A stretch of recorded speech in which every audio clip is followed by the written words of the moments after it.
D'abord, merci de m'avoir invité pour présenter ce dernier ouvrage qui est en réalité un ouvrage qui est très important pour moi parce que on va dire, il résume des travaux de recherche qui ont été menés depuis, on va dire, une dizaine d'années sur les médias en Tunisie, sur le journalisme, sur la communication politique et sur les liens de ces trois phénomènes à la démocratie.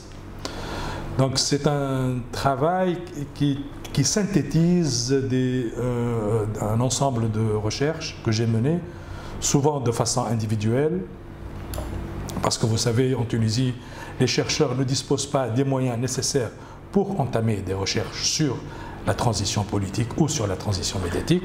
Et d'ailleurs, je dois dire que la transition médiatique est encore sous-analysée, sous-étudiée.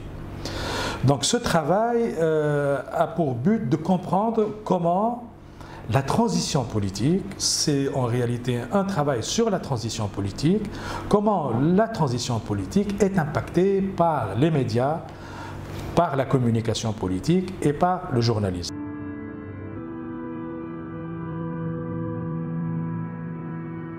Le terme ou le concept de démocratie spectacle fait référence à une problématique très étudiée dans les sciences politiques qui est relative à ce qu'on appelle la spectacularisation de la politique, qui elle-même renvoie à plusieurs autres sous-problématiques, par exemple ce qu'on appelle la personnalisation de la politique.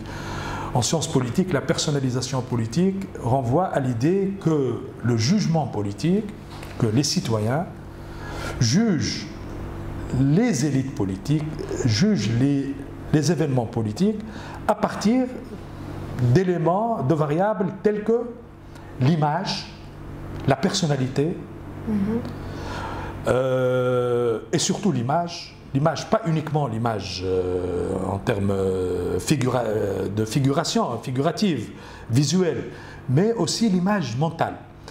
Et donc la personnalisation, la spectacularisation, c'est-à-dire la manière avec laquelle les médias présentent la vie politique.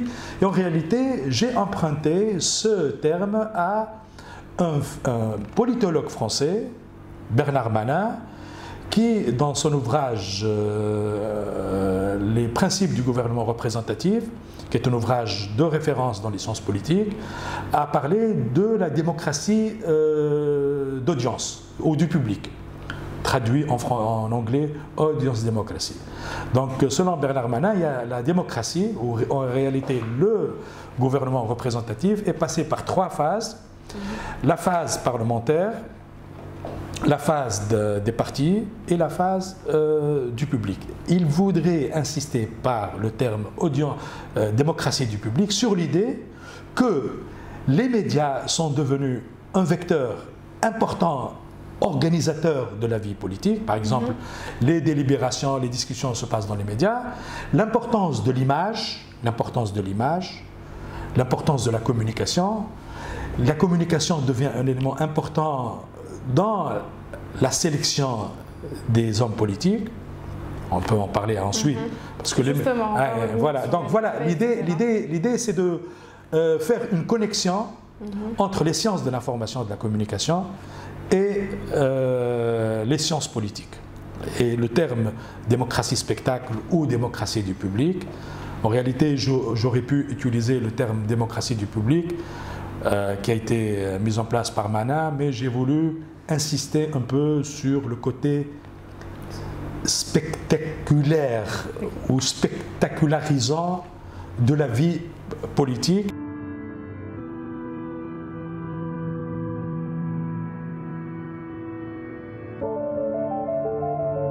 Les élections de 2019, pour moi, est la consécration de cette dynamique de spectacularisation. Pourquoi? Parce que Kais Saïed a été élu sur la base de l'image. Il n'a pas de programme, il n'a pas d'idée politique. Il s'est présenté aux Tunisiens sans idée politique, sans programme. D'ailleurs, c'est lui qui le dit. Il lui dit, moi, je n'ai pas de programme, je n'ai pas d'idée politique, je n'ai pas de proposition. Les Tunisiens l'ont élu uniquement sur la base de l'image d'un homme honnête et intègre. Donc vous voyez comment, c'est très important. Et Nabil Karoui, qui est passé au deuxième tour, lui aussi, il a été, son point fort, c'était la campagne de communication de longue durée, qui a duré au moins 2 ans, qu'il a mené ou qui lui a permis d'être au deuxième tour. Donc nous voyons en 2019 la spectacularisation de la politique, l'importance grandissante de la communication, a atteint, on peut dire, un stade terminal. La démocratie spectacle ou la démocratie du public, c'est une démocratie où les partis politiques n'ont pas d'impact. Ils ont encore de l'impact, mais de la place dans la vie politique, mais c'est une importance relative. Même dans les partis politiques, on va trouver les logiques de la démocratie du public ou la démocratie du spectacle. C'est pourquoi les spécialistes parlent par exemple du parti personnel, personalist party. C'est-à-dire qu'il y a des partis politiques qui sont basés tout entier sur l'image du chef. Si le chef disparaît, c'est la totalité du parti qui disparaît. Je vais vous donner des exemples. Nida Tounes était fondé sur l'image de son leader. Le PDL, sur l'image de son parti, de son leader. Hazb al-Maraih, on ne connaît que le Maraih. Il y a des partis aujourd'hui on ne connaît que le leader. C'est-à-dire qu'ils sont des partis qui fonctionnent selon la logique de l'image, de la logique de... Si le chef existe, si le chef est charismatique, si le chef maîtrise les techniques de communication, s'il est capable de se créer une audience, alors le parti va exister. Alors, dans la démocratie du spectacle, la logique de la spectacularisation voudrait aussi que les passions, que les émotions occupent une place importante, une place réellement importante. Alors, j'ai consacré un chapitre dans mon ouvrage à la question du ressentiment. Certaines personnes pourraient s'interroger pourquoi on s'intéresse au ressentiment. Alors, dans les sciences politiques, il y a toute une tendance qui va étudier, analyser une dimension on va dire irrationnelle dans la vie politique. C'est-à-dire que les lecteurs, les électeurs, quand ils votent, ils ne votent pas obligatoirement sur la base de variables ou de déterminants rationnels. Un programme politique, des idées. Ils votent sur la base d'émotions. Et parmi les émotions les plus importantes qui ont été utilisées, qui ont été étudiées dans les sciences politiques, il y a d'abord la colère, la peur et surtout le ressentiment. Alors la colère, selon les politologues, la colère va favoriser des comportements électoraux complètement déraisonnables. C'est-à-dire que la colère va amener les électeurs à choisir des candidats qui vont vouloir casser le système. Justement. Alors que la peur va donner des électeurs qui vont plutôt... parce que quand quelqu'un a peur, il devient calculateur, il devient prudent. Donc la peur va donner un vote conservateur. Alors que la colère va donner un vote un peu irrationnel. Tous ceux qui ont voté pour Kais Saïed en 2019 voulaient casser le système. Voulaient casser le système. Voulaient se débarrasser du système. Et c'est ce qu'a fait Kais Saïed. Il s'est débarrassé, il a détruit le système et il a considéré que le système n'était plus digne, on n'était plus capable d'assurer ses fonctions comme tout système politique. Donc voilà, mais je me suis intéressé en particulier à la question du ressentiment. Le ressentiment, il a donné, à mon avis, il y a 3 types de ressentiment en Tunisie. Il y a le ressentiment anti-révolution, qui va donner Abir Moussi.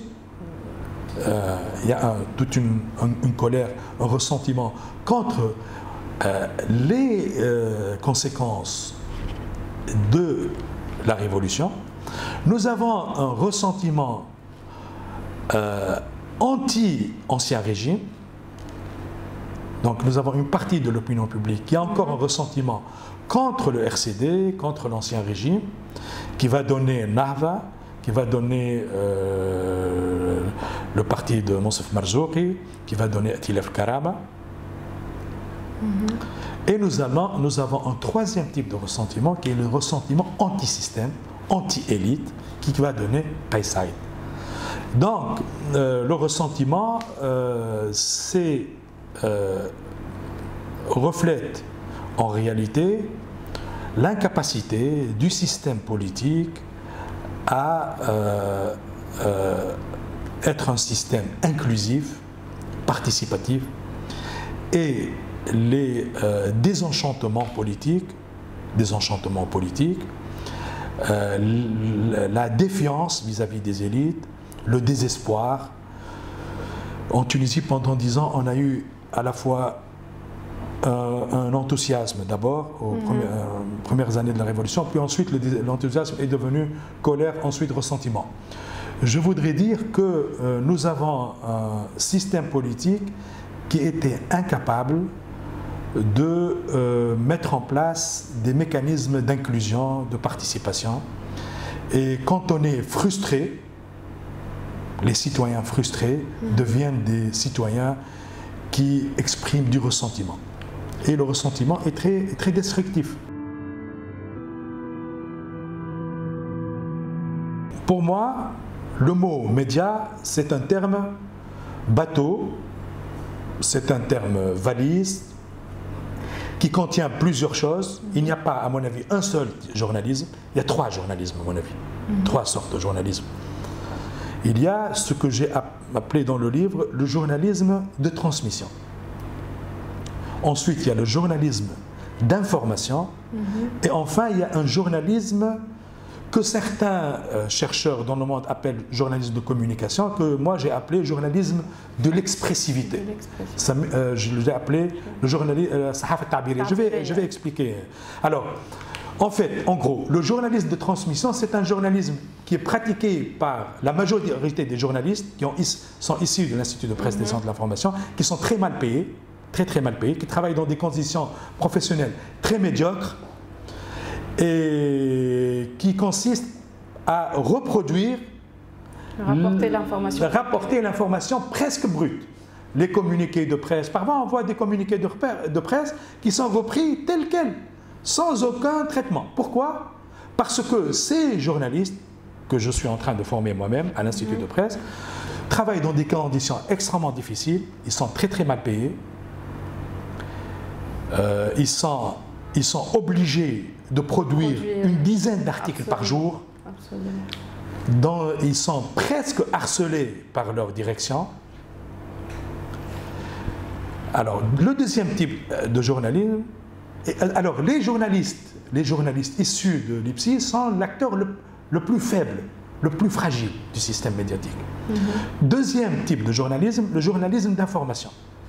C'est un journalisme plus élaboré, où on va trouver de l'enquête, du reportage, de l'entretien, de l'analyse, et qui est pratiqué de façon inégale, sporadique, dans certains médias publics et dans certains médias alternatifs, comme Intifada, Nawet, Katiba, mais aussi dans certains médias privés, il faut le dire. Il y a un troisième type de journalisme que je vais appeler le journalisme d'expressivité, qui est pratiqué par ce qu'on appelle les chroniqueurs. Alors, je voudrais m'arrêter un peu sur cet aspect. Le journalisme de l'expressivité, c'est le journalisme qui jouit de ce que j'appelle, de ce que certains théoriciens appellent le prestige professionnel. C'est-à-dire, les chroniqueurs, en général, ils profitent de la visibilité, ils sont visibles quotidiennement, dans les radios, dans les télévisions. Sur le plan matériel, ils sont payés parfois 7 à 8 fois plus qu'un journaliste de terrain, de journaliste basique. Et pour moi, la majorité, pas tous les chroniqueurs, la majorité des journalistes, des chroniqueurs ne font pas du journalisme. J'ai appelé ce genre de chroniqueurs, pas tous, j'insiste sur l'idée, pas tous. Il y a certains chroniqueurs qui sont au service du journalisme, de la cause du journalisme. Quelle est la cause du journalisme? C'est la recherche de la vérité. Or, il y a certains chroniqueurs qui sont sélectionnés par les propriétaires des médias, non pas pour informer le public, mais pour représenter des acteurs politiques. C'est très très important. La preuve, quand Annal a quitté la scène politique le 25 juillet, tous les médias ont retiré les chroniqueurs qui représentent Annal. Ça, c'est très très important. C'est pourquoi j'appelle ce genre d'acteurs des acteurs hybrides. C'est-à-dire, ils sont là pour représenter le point de vue d'institutions politiques. Certains médias conçoivent les plateaux selon les rapports de force de la scène politique. Par exemple, la présidence aujourd'hui a des chroniqueurs qui parlent en son nom. Parfois, la présidence ne les a pas choisis et n'a pas demandé à ce qu'elle ait des représentants. Mais les médias considèrent que, certains propriétaires des médias considèrent que pour protéger leurs intérêts, il faut que le plateau reflète les rapports de force. Donc on va trouver des représentants de la présidence, des représentants, par exemple, du parti d'historiens libres, etc., etc.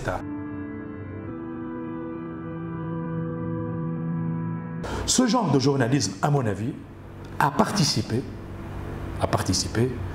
à...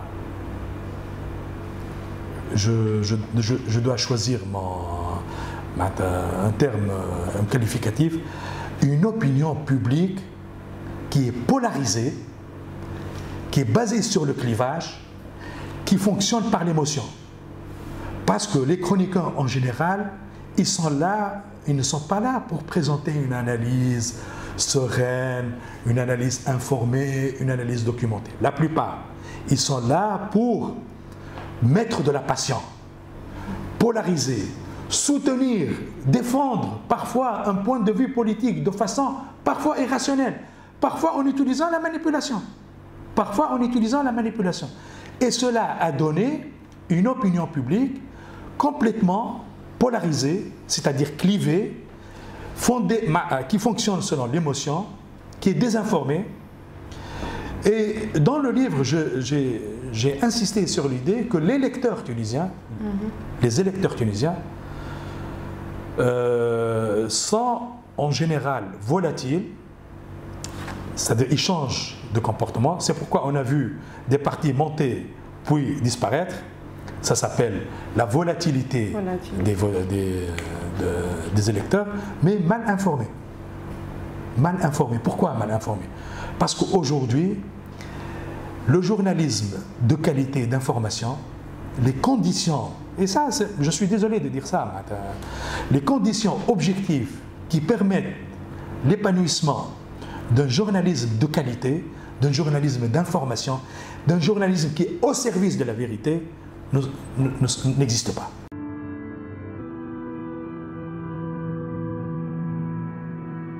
Le quatrième pouvoir, ce n'est pas un slogan. Je vois certains jeunes journalistes dire « nous sommes le quatrième pouvoir ». C'est beaucoup plus compliqué. Ça veut dire quoi un quatrième pouvoir? Ça veut dire que si on considère la démocratie comme un écosystème, c'est-à-dire qu'il y a des institutions, un ensemble d'institutions qui doivent coexister ensemble pour assurer la qualité du système démocratique. Dans ce qu'on appelle la vision normative du journalisme, la vision du journalisme tel qu'il doit exister, les médias jouent le rôle de surveillance, watchdog. C'est-à-dire qu'ils doivent surveiller le pouvoir politique. Comment ils doivent surveiller le pouvoir politique? À travers l'investigation et l'enquête. C'est-à-dire que les journalistes doivent informer les citoyens de la façon avec laquelle les affaires de l'État, les institutions de l'État sont gérées. Je vais vous donner un exemple qui montre, il y a quelques années, il y a eu l'affaire Benalla en France. Il y a un membre de l'équipe de sécurité de Macron qui a molesté, qui a frappé un manifestant. Une semaine après, il y a le Parlement qui a mis en place des comités, une commission d'enquête dont les travaux ont été diffusés en direct à la télévision. Et Et l'affaire elle-même a été dévoilée par le journal Le Monde. Et toute la presse française a presque collaboré avec l'Assemblée nationale pour dévoiler toute cette affaire. En Tunisie, on n'a pas... Les journalistes aujourd'hui, les pouvoirs politiques, les élites politiques, les partis politiques et les propriétaires des médias aussi, n'ont pas intérêt à voir éclore ce journalisme. Certaines personnes me disent « Non, écoutez, les médias privés ne sont pas obligés de faire ça. » Je leur rappelle qu'en France, la chaîne de télévision qui fait le plus d'investigations, c'est une chaîne privée, c'est M6. L'émission, la plus ancienne émission de vulgarisation scientifique en France, elle est diffusée par une chaîne privée. Il y a une interférence entre la logique commerciale, la logique politique et la logique journalistique. La confiance dans les médias est très faible en Tunisie. Bon, on va me dire que la confiance, la défiance vis-à-vis des médias existe en France aussi. Mais ce n'est pas la même chose. C'est pas la même chose. En France, dans les pays occidentaux où il y a une défiance, c'est vrai, vis-à-vis des médias, il y a des médias qui fonctionnent plus ou moins normalement. Il y a la BBC, il y a France Télévisions, il y a Le Figaro, Le Monde, il y a Le Guardian, etc. En Tunisie, on n'a pas encore fait d'enquête, mais les éléments, à travers les travaux d'étudiants, les travaux que je réalise moi-même, etc., il y a presque un divorce d'alerte entre les médias et le public. Et aujourd'hui, les médias sont perçus en Tunisie, à cause notamment de ce journalisme de l'expressivité dont j'ai parlé, comme un journalisme au service du capital, au service des acteurs politiques, au service des partis politiques et des élites politiques. C'est-à-dire qu'aujourd'hui, le journalisme, malheureusement, n'a pas pu, mais ce n'est pas uniquement la faute des journalistes, n'a pas pu imposer sa propre logique, son autonomie.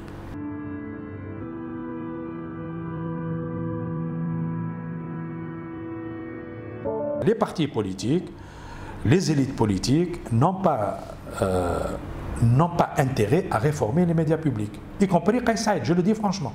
Est-ce qu'il y a une initiative actuellement pour réformer la télévision publique? Au contraire, le syndicat national, le SNJT, vient de publier un communiqué hier pour dire que la télévision nationale est devenue un appareil de propagande, carrément.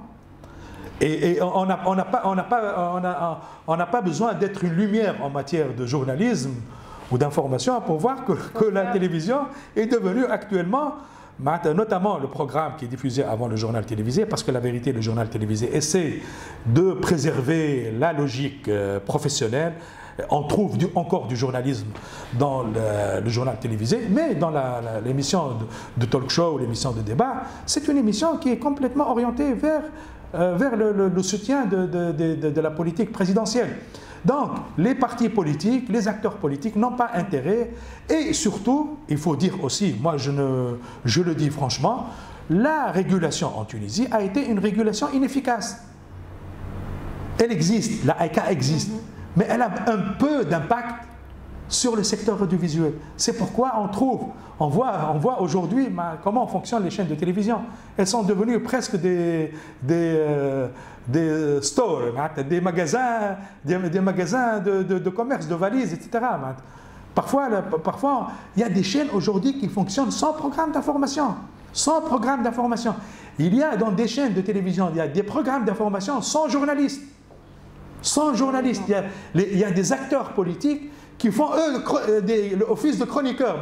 On a écarté les journalistes et on a ramené des acteurs politiques et on leur demande de commenter la vie politique. Donc c'est une situation de désordre total. Et à mon avis, moi je parle un peu de l'échec de la transition politique ou du déblocage.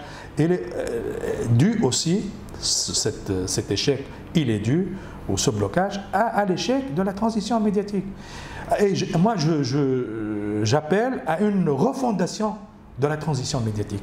La première transition médiatique qui a été initiée par l'INRIC, qui a été initiée par les décrets-lois 115 et 216 n'a pas donné les résultats attendus.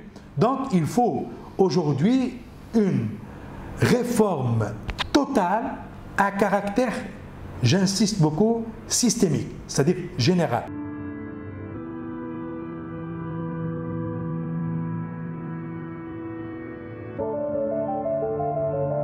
Je suis arrivé à une conclusion, il n'y aura pas de transition médiatique réussie sans transition politique réussie, et l'inverse est vrai. On ne peut pas aujourd'hui instituer un système médiatique basé sur la transparence, qui est capable de jouer son rôle en tant que quatrième pouvoir, qui peut informer les Tunisiens de façon qualitative, de façon qualitative, de façon professionnelle, qui assure le droit des Tunisiens à l'information, qui assure aux journalistes les conditions professionnelles pour exceller dans leur profession, sans qu'il y ait une élite politique qui soit capable de mettre en place une politique publique. Parce que les médias publics ne peuvent pas se réformer d'eux-mêmes. On ne va pas demander aux journalistes de réformer les médias publics. On ne va pas demander... Certaines personnes me disent pourquoi vous n'incriminez pas le syndicat national, le SNJT. Ben, le SNJT ne peut pas réformer à lui seul la télévision publique. C'est évident, maintenant. C'est comme dire pourquoi les syndicats ne réforment pas le secteur de l'électricité, des énergies. C'est du n'importe quoi. Ceux qui sont responsables en premier de la situation actuelle du système médiatique, des médias, ce ne sont pas les syndicats. Les syndicats assument, et je l'ai dit, ils ont une part de responsabilité. Mais la responsabilité, la part la plus importante de responsabilité incombe au pouvoir public. Or, aujourd'hui, nous voyons que le gouvernement de Najla Bouden se comporte de la même façon que tous les autres gouvernements. La réforme des médias publics n'est pas sur son agenda. Je pense que c'est le dernier de ces soucis. Que la Ils n'ont pas besoin. Oui, nous avons une agence de presse qui vit des conditions extrêmement difficiles à table. L'entreprise SNIP La Presse vit aussi des conditions extrêmement difficiles. La radio, quand je visite la radio pour donner des interviews, je suis sidéré par l'état de l'immeuble, l'état des bâtiments. C'est incroyable maintenant. Mais je pense que c'est le dernier souci. Ils ne sont pas dans la culture politique des élites politiques. Les médias constituent un relais. C'est tout. Dans ma vision des choses, je pense, j'ai parlé de la responsabilité des syndicats. Aujourd'hui, c'est de la responsabilité des journalistes et des syndicats d'imposer la réforme des médias. Il faut l'imposer à l'élite politique.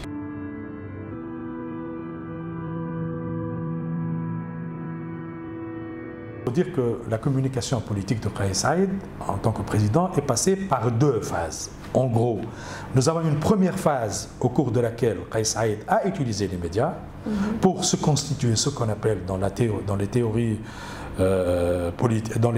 de la communication politique un capital politique. C'est un capital médiatique. Un capital médiatique, c'est-à-dire il a développé une visibilité, une notoriété grâce aux médias qu'il a ensuite, à partir de 2019, converti en capital politique. Donc, Kais Saïed, sans le journal télévisé de 20 h, n'aurait pas pu exister en tant qu'acteur politique. C'est la télévision nationale qui l'a présenté aux médias. C'est la télévision nationale qui l'a présenté aux médias. Ensuite, à partir de 2019, il a utilisé la communication, les médias dans sa communication politique, dans sa campagne présidentielle, mais de façon assez minimaliste. Ensuite, il s'est affranchi des médias. À mon avis, pour plusieurs raisons. D'abord parce que Kais Saïed considère qu'il a une vision assez spécifique de la scène médiatico-politique ou politico-médiatique. Et il considère que les médias sont connectés à des forces politiques, à des lobbies. Il a un peu cette c'est un peu vrai. Il a un peu cette vision que les médias ne sont pas au service de la société, mais ils sont au service de lobbies économiques, de lobbies politiques. Et aussi, il a une vision de la démocratie qui ne tolère pas ce qu'on appelle les corps intermédiaires, qui ne tolère pas les médiateurs, et même sa propre communication présidentielle ne tolère pas de médiateur, il n'a pas de porte-parole. Et aussi, il faut aller beaucoup plus loin pour comprendre la communication politique de Kais Saïed. Kais Saïed, c'est un modèle.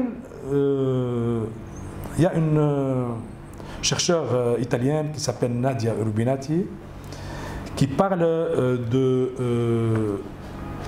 du modèle plébiscitaire. Kais Saïed n'est pas vraiment un populiste. C'est un populiste plus un chef.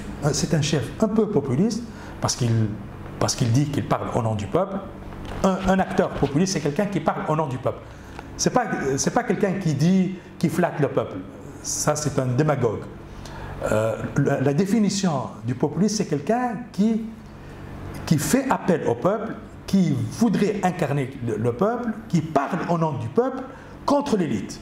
Il s'accapare, il mobilise, il est dans un modèle d'incarnation. Il dit, c'est moi qui parle, qui est le représentant légitime, authentique. Urbinati parle d'un œil gigantesque qui regarde le chef quotidiennement, qui le surveille, qui le contrôle. Et c'est un modèle assez particulier. Non seulement Kais Saïed ne reconnaît pas les corps intermédiaires, mais en plus, il ne voudrait pas accorder à ces corps intermédiaires la légitimité de le questionner. Pour lui, il n'est redevable qu'au peuple. Ça, c'est très très important dans la logique plébiscitaire. Il n'est redevable qu'au peuple. Et la redevabilité au peuple, pour utiliser le modèle d'Urbinati, c'est un modèle esthétique. Quotidiennement, il parle au peuple.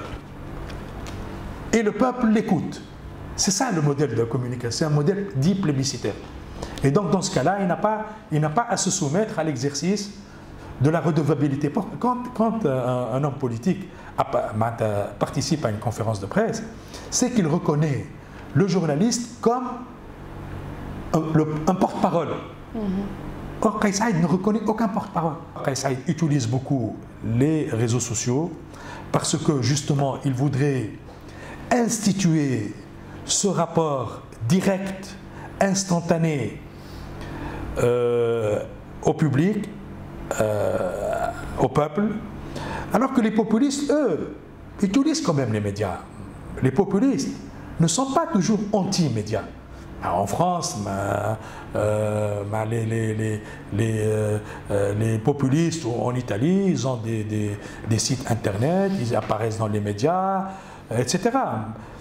Le chef plébiscitaire, c'est quelqu'un qui est dans une relation, comme je l'ai dit, presque esthétique. C'est quelqu'un qui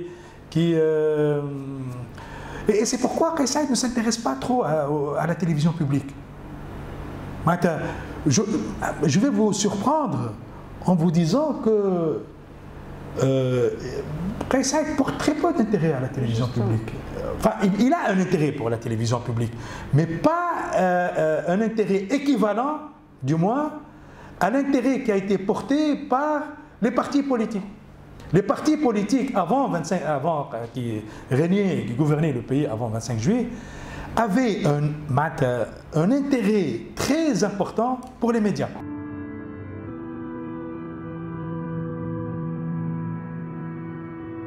Pour le moment, ça fonctionne parce que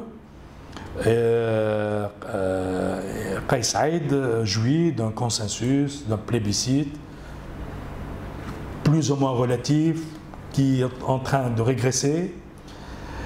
Tant que la scène politique, que la vie politique s'organise de la façon actuelle, tant que les partis politiques sont en crise, tant qu'il y a encore de la défiance par rapport à la vie politique, tant qu'il n'y a pas d'alternative. L'alternative, c'est très important là. Les Tunisiens, quand vous parlez aux Tunisiens, s'ils entendent quelqu'un critiquer Kais Saïed, ils vous disent « Ah, vous voulez faire revenir les anciens partis ». C'est-à-dire que actuellement, le crédit dont jouit Kais Saïed est dû à la défiance énorme vis-à-vis des partis politiques. Tant que ce paysage politique est organisé de cette façon, configuré de cette façon, Kais Saïed peut continuer ce modèle, dans ce modèle.